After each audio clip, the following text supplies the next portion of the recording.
Bonjour à tous, c'est Tilok Football. Et bien c'est officiel, Achraf Hakimi s'est engagé avec l'Inter Milan, le défenseur marocain, ancien joueur du Real Madrid et du Borussia Dortmund notamment, prêté au club allemand pendant 2 ans. Il est donc revenu au Real Madrid, mais n'étant pas conservé par Zinedine Zidane, il n'avait pas du tout de temps de jeu et aucune possibilité de transfert.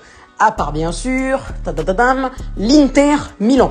Le club nerazzurri a fait signer donc Achraf Hakimi aujourd'hui pour 45 millions d'euros. L'information a été officialisée il y a à peu près un quart d'heure par Top Mercato.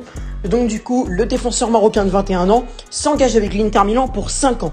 Et aujourd'hui, je vais vous expliquer pourquoi je trouve ce transfert génialissime.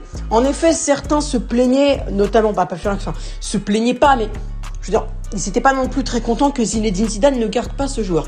Mais moi, je suis content parce que Achraf Hakimi, c'est un peu comme Eduardo Camavinga. Il a besoin d'être titulaire. C'est un grand joueur et maintenant, il a vraiment besoin d'être titulaire dans un club. Il a prouvé avec Dortmund qu'il était l'un des meilleurs latéral droit du monde. Et je pense que au Real Madrid, il y a Carvajal déjà, donc je vois pas pourquoi ils auraient besoin d'un autre mec.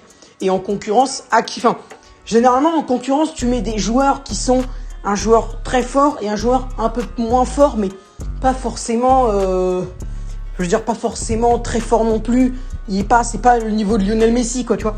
Mais alors que là, Hakimi et Carvajal, pour moi, Hakimi, il est super fort. C'est l'un des meilleurs latéraux droits du monde. Donc pour moi, il n'a pas à être en concurrence avec un joueur.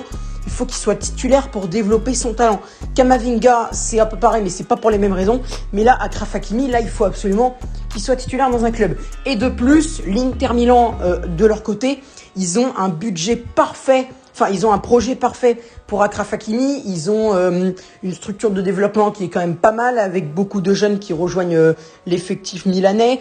Il y a franchement un projet en construction qui est très intéressant, avec Antonio Conte à la tête de ce projet.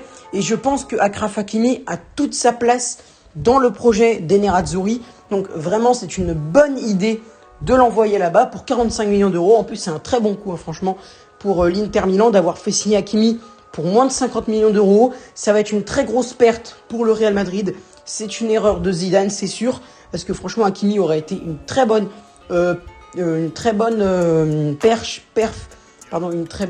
joueur pour Zinedine Zidane. Mais en tout cas, c'est sûr qu'il aurait été en concurrence avec Daniel Carvajal.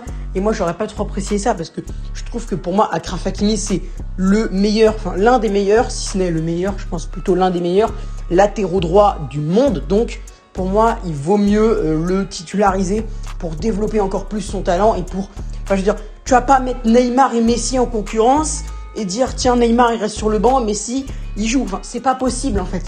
Pour moi, il y en a qui vont me dire oui, Hakimi il a pas ce talent-là, mais si, Hakimi il est génial, les mecs. Franchement, Achraf Hakimi c'est l'un des meilleurs latéraux droits. Bref, donc du coup, l'Inter Milan c'est cool. Par contre, pour celui ça va être le plus la grosse erreur, c'est pour Dortmund parce que franchement, Dortmund, un latéraux droit comme Hakimi, ils en avaient grave besoin. Franchement, il y a des gros talents du côté de Dortmund comme Erling Braut Haaland par exemple. Et je pense que Hakimi aurait pu bien l'aider sur le plan offensif en lui distillant de bons ballons. Mais malheureusement, Hakimi, il est plus là. Donc voilà. Pour l'Inter Milan, c'est une très bonne chose. Pour le Real Madrid, c'est une erreur de Zidane. Mais franchement, en même temps, qu'il l'ait faite ne me dérange pas plus que ça. Par contre, celui pour qui c'est la plus grosse erreur, c'est Lucien Favre et le Borussia Dortmund. Voilà les mecs, c'est la fin de cette vidéo. J'espère qu'elle vous aura plu. Si c'est le cas, n'hésitez pas à lâcher un like, à commenter. Vous connaissez ce qu'il faut faire pour me soutenir sur YouTube. J'espère aussi, et surtout les commentaires, c'est plus important parce que vous allez pouvoir me dire ce que vous en pensez dans les commentaires. Et j'espère donc qu'on va pouvoir atteindre les 70 abonnés sur cette vidéo. Ce serait quand même assez génial, étant donné qu'Achraf Hakimi, l'information n'a été donnée qu'un quart d'heure plus tôt la sortie de cette vidéo. Voilà, c'est la fin de cette vidéo. Je vous laisse et à bientôt.